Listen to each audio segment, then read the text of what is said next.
We are all just neon ghosts haunting the streets of our own memories and forgotten dreams. Join our exploration of the past and the lingering echoes of the choices we once made in the dark. Click subscribe now and face the ghosts of your own cinematic journey. My grandmother died on a Tuesday, and by Friday, my cousin had already texted me asking if I was still planning to help them out. Not "Are you okay?" Not "I'm so sorry about Grandma Ruth." Just "Still planning to help them out." I was sitting in the funeral home parking lot when that text came through, still wearing the black dress I'd pulled from the back of my closet. The one with the broken zipper I'd safety pinned shut that morning because I didn't have time to think about anything except getting through the next 4 hours. I read the message twice. Then I put my phone face down on the passenger seat and drove home. That text should have been my answer. I know that now. My name is Sloane. I'm 31 years old, and I'm a licensed electrician. I've been doing this work since I was 22, first as an apprentice crawling through crawl spaces in 95-degree summers, then as a journeyman pulling wire in commercial builds, now running my own small crew on residential and light commercial jobs in the greater Columbus area. My hands are rough, my knuckles are permanently scraped from tight junction boxes and aluminum conduit. I've got a burn scar on my left forearm from a panel that wasn't tagged out properly, and I got that scar on my 24th birthday. I tell you this because the $74,000 I'm about to talk about was not an inheritance. It was not a windfall. It was 7 years of taking every overtime call, every Saturday job, every hot attic and flooded basement and after midnight emergency. It was the $200 I didn't spend on Christmas gifts one year because I was 3 months behind on my truck payment. It was the vacation I didn't take when my friends went to Portugal because I had a 6-month CD I didn't want to break. That money had a smell. It smelled like burnt insulation and iron-rich sweat and the particular exhaust of a diesel work truck at 5 in the morning. My cousin Petra didn't smell any of that. To her, my savings account was just a number on a screen that happened to be adjacent to her dreams. Petra is 27.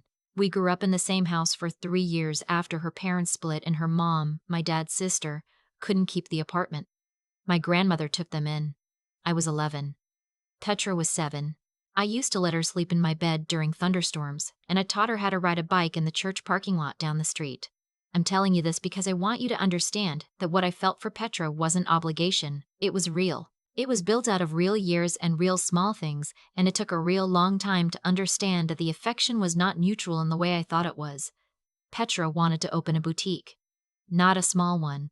A 2,400 square foot retail and event space in the Short North neighborhood, which is Columbus's version of the neighborhood where rents make your vision go white for a second. She had a concept: curated home goods, local art, small batch candles, a back corner with a little cafe set up for private events. She had an Instagram with 11,000 followers, a Canva mood board she'd printed out and laminated, and a boyfriend named Fielding who worked in brand consulting, which appeared to mean he made other people's logos slightly more asymmetrical and charged a lot for it. What Petra did not have was a business credit history, liquid capital, or a cosigner with a clean financial profile. What Petra did have was me.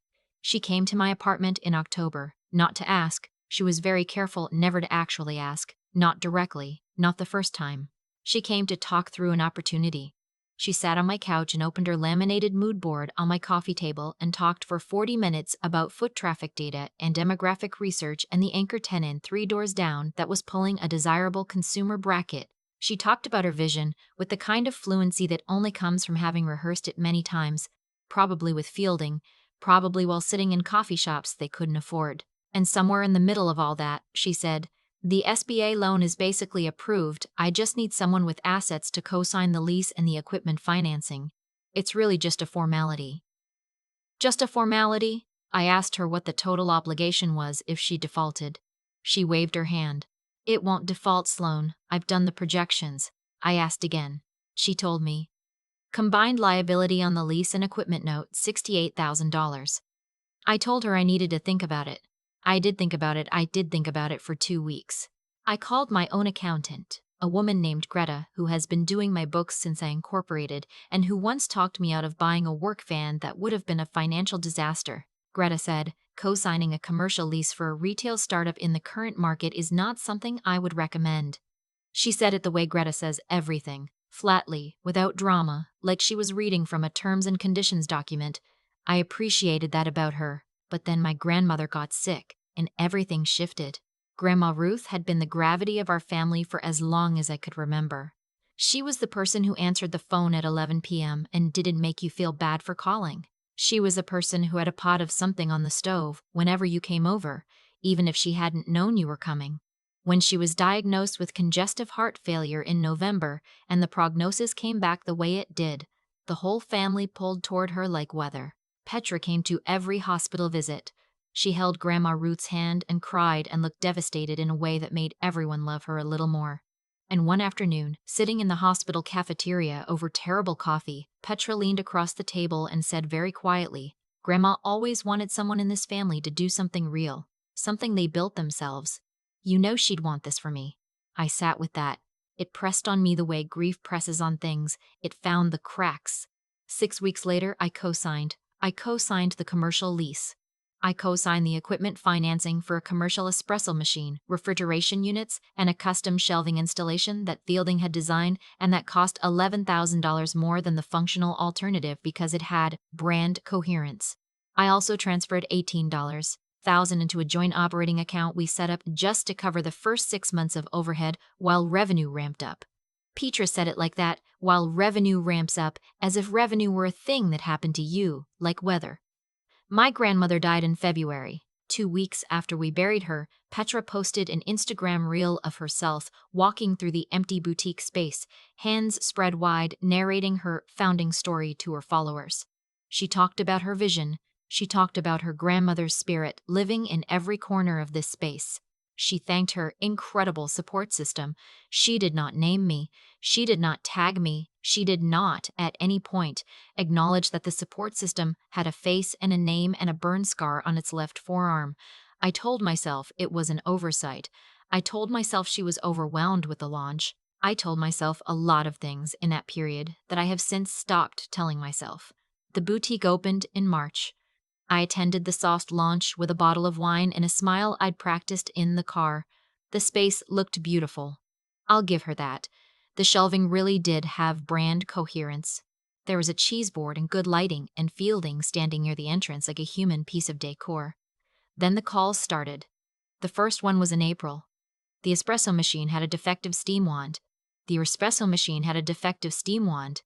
The repair was $340 and wasn't in the budget right now. Could I cover it? I did. The second call was in May. The pop-up event she planned for Mother's Day had underperformed. She'd stocked $4,000 in additional inventory on speculation and sold $900 of it. Could I loan her enough to cover next month's equipment note? I did. The third call was in June. The Short North had a street festival. She wanted a sidewalk display permit and 4 custom banner stands, $780. Could I? I did. Each time she said loan, and each time nothing was ever repaid, and each time I said nothing about that. Because every time I started to feel the edge of something hard, I would think about my grandmother in that hospital cafeteria, saying she'd want this for me, and the hard edge would go soft again. By August, I had transferred a total of $26,400 out of my personal account on top of the initial $18,000. The business was not ramping up. The business was consuming. Then came the conversation that broke something open. I drove out to the boutique on a Wednesday morning because Petra had asked me to come look at a structural issue with the shelving. One of Fielding's custom units had a bracket that wasn't level, and she wanted me to fix it because, and I am quoting directly here, "You're good with tools." I spent an hour and a half fixing the bracket. I did it for free because of course I did. And when I was finished, packing my drill back into its case, Petra came to stand next to me with her phone out, reading something. She said without looking up, "So I talked to the landlord about renewing the lease early to lock in the rate. If we do it now, it's the same as current. If we wait, it goes up 14%. I need you to sign the renewal by Friday." The lease that was supposed to expire in 18 months. She wanted to extend it by another 3 years. I said, "Petra, I can't commit to another 3 years of co-signing. This has already cost me more than." She looked up from her phone, and her expression was not the expression of someone hearing an unexpected no. It was the expression of someone who had already decided the no wasn't going to happen, and was briefly annoyed at the delay. "Sloane." Her voice dropped, same as it does when she's about to say something she's rehearsed. "I need you to understand what this business means. Not to me. To Grandma Ruth's memory. Every person who walks in here and buys something, that's her legacy. That's what she wanted. I felt something shift in my chest. I don't know how to describe it other than that. Like a gear that had been grinding for months, finally slipped. She didn't leave you money, Petra. She left you love. Those are different things. Petra's face changed. The composure cracked, just for a second, and what came through wasn't hurt. It was something colder. Then the composure came back, smooth and total. You've always been jealous, she said. You never wanted anyone in this family to have what you have. That's why you made everything so difficult from the beginning. I heard fielding in the back of the store. I heard the particular silence of a person pretending not to listen. I gave you $44,000, I said, and I've done something real with it, unlike, she caught herself. But I heard the shape of the rest of that sentence, unlike you, who just has a job. I picked up my drill case. I said, I won't be signing the lease renewal. I walked out. She texted me before I reached my truck. Fine. I'll tell everyone how you abandoned this right before it was about to turn around. I'll tell them what kind of person you really are. Grandma would be ashamed. I sat in the driver's seat for a long time. I looked at my hands on the steering wheel. I thought about the crawl space in the summer of 2018 where it hit my head on a floor joist hard enough to see stars and then finished the run because we were behind schedule. I thought about the $200 Christmas. I thought about Portugal. Then I pulled out my phone and called Greta.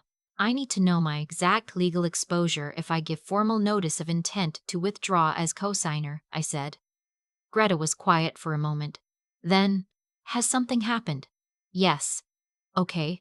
A co-signer on a commercial lease can typically provide written notice of withdrawal, but you remain liable for obligations incurred prior to notice. On the equipment financing, it depends on the specific note. Most have a co-signer release provision if the primary borrower can demonstrate 18 months of on-time payments. She paused. Has she made 18 months of on-time payments? She had not. She'd made 14 months of payments, 4 of which I had quietly covered without telling Petra I was covering them, just transferring money into the joint account the day before the auto draft. What about the operating account? I said. Joint accounts are tricky. Do you have documentation of transfers in? I had documentation of every single transfer. I have a folder on my laptop labeled with the year and the word evidence in capital letters. Because at some point, I couldn't tell you exactly when, something in me had started keeping records. I'd kept receipts, bank statements with transfers highlighted, screenshots of Petra's texts requesting each amount. I had a text from May that said the equipment note is due Friday. Can you put in $1,400 and a bank statement showing I had transferred exactly $1,400 the following morning. I sent Greta the folder. She called me back 2 hours later. She told me that based on what she was seeing, I had a very clean paper trail of financial contributions that had never been formalized as either loans or equity, which meant they existed in a legal gray area. But that gray area could work in my favor if I moved carefully.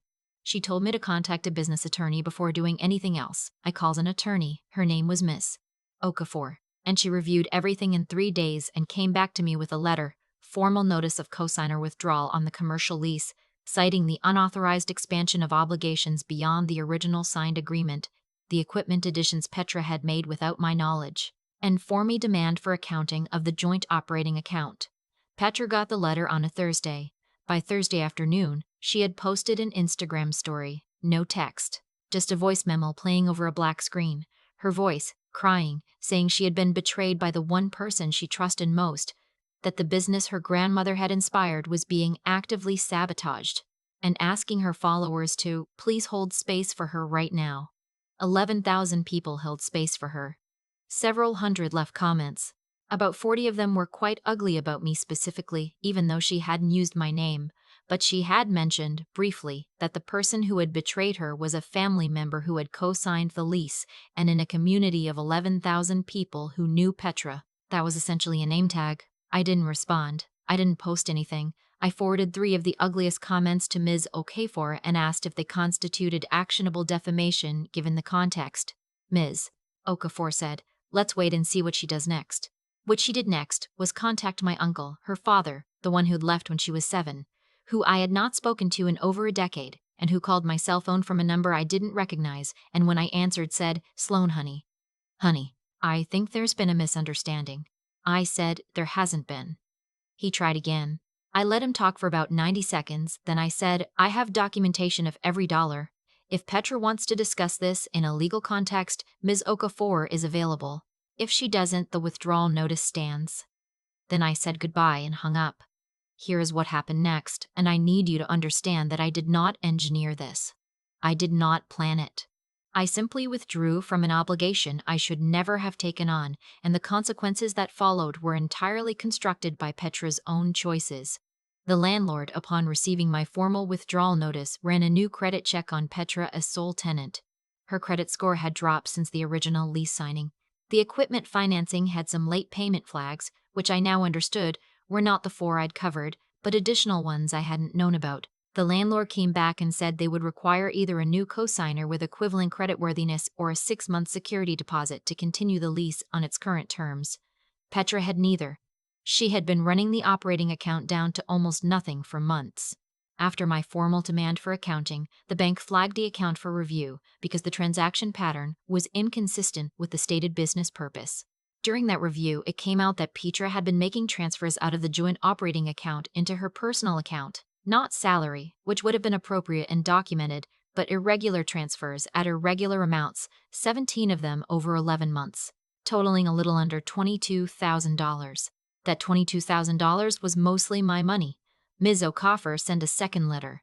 Petra's attorney, Fielding's older brother who apparently had a law degree and agreed to help for a family rate, sent back a response that was technically formatted but argued essentially that the operating account transfers were legitimate business expenses that had simply been miscategorized. Ms. Okafor replied with a 12-page document that was not technically formatted so much as it was precise in the way that a surgical instrument is precise, and I did not understand most of it, but I understood the last paragraph, which said that if the matter proceeded to litigation, the discoverable record would include the 17 transfers and their timing relative to my documented contributions.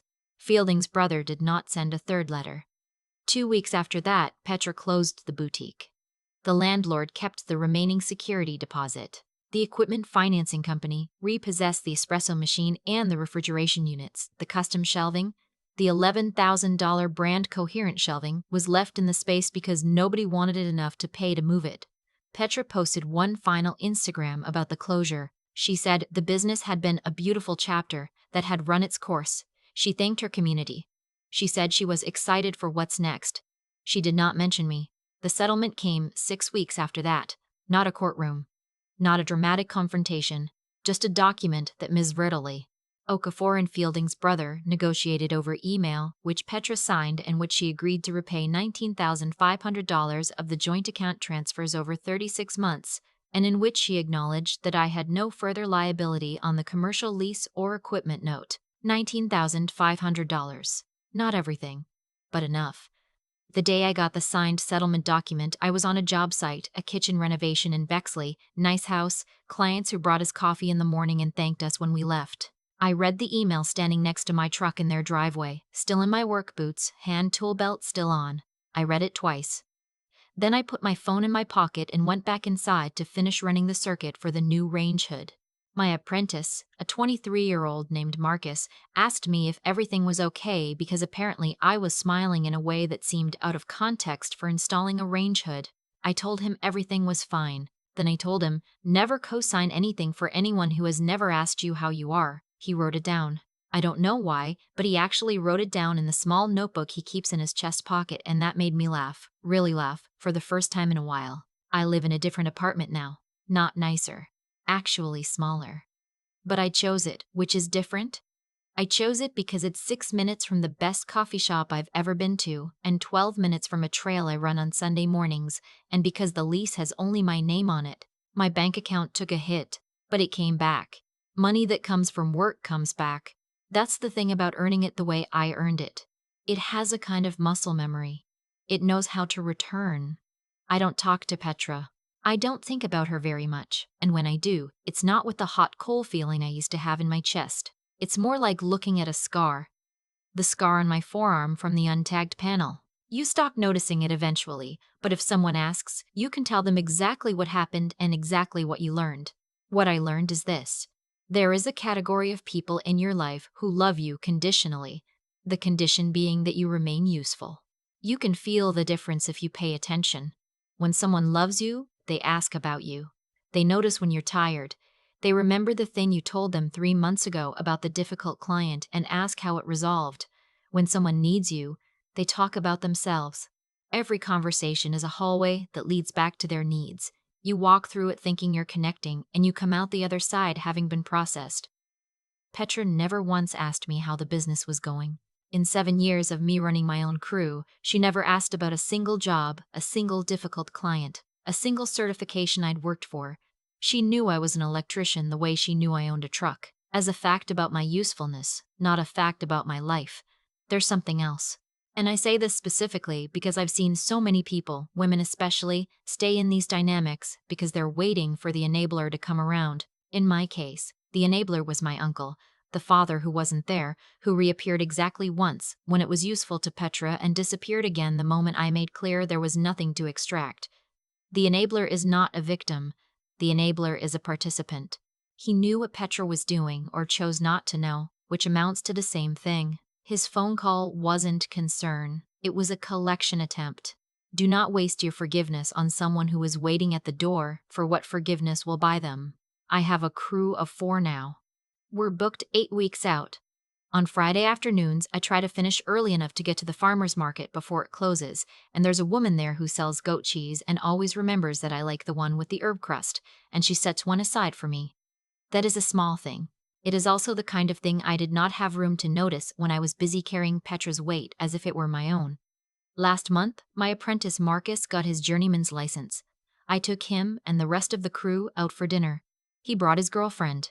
We stayed too late and talked too loud, and the table next to us got up at one point and said they were leaving, but it was clear they were leaving because of us, and none of us felt bad about that at all. He still has that notebook. He showed me the page once, the page where he'd written what I told him in the driveway in Bexley. He'd added to it over the months, a whole page of small things, things I'd said on job sites and in the truck between jobs, things I hadn't known I was teaching. I looked at that page for a long time.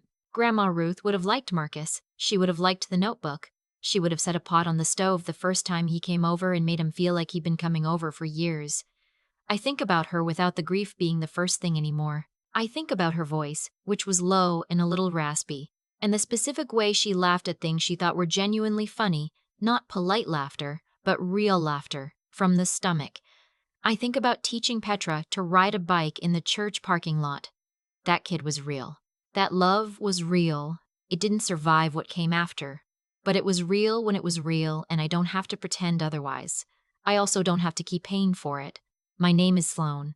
I have a burn scar on my left forearm, and a crew booked 8 weeks out, and a settlement agreement in a folder on my laptop, next to the folder labeled Evidence in capital letters. My apartment has only my name on the lease, and on Sunday mornings I run on a trail that I found by myself, and when I come back, I make coffee and sit by the window, and the silence in that room is not empty.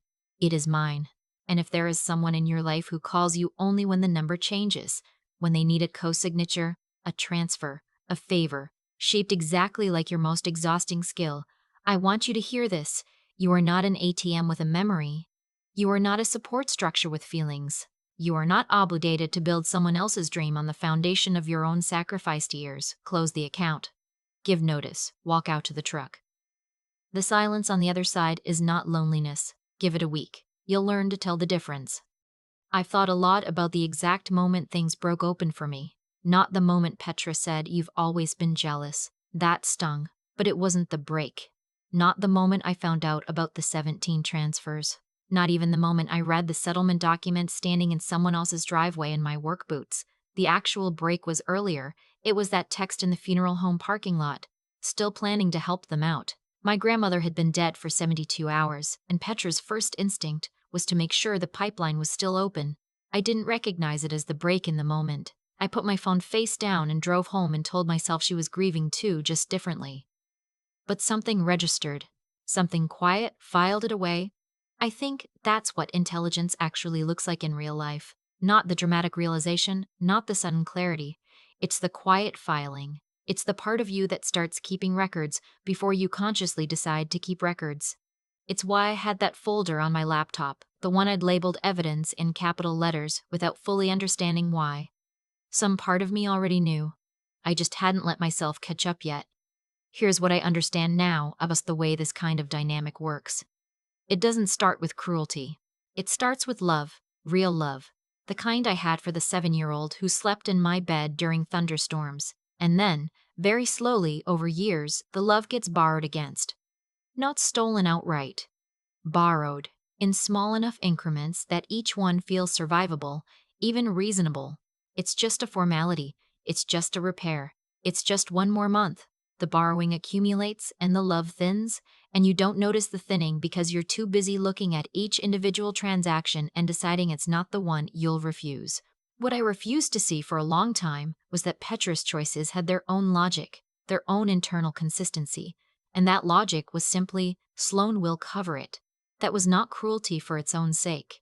That was a system. I was a functioning part of that system.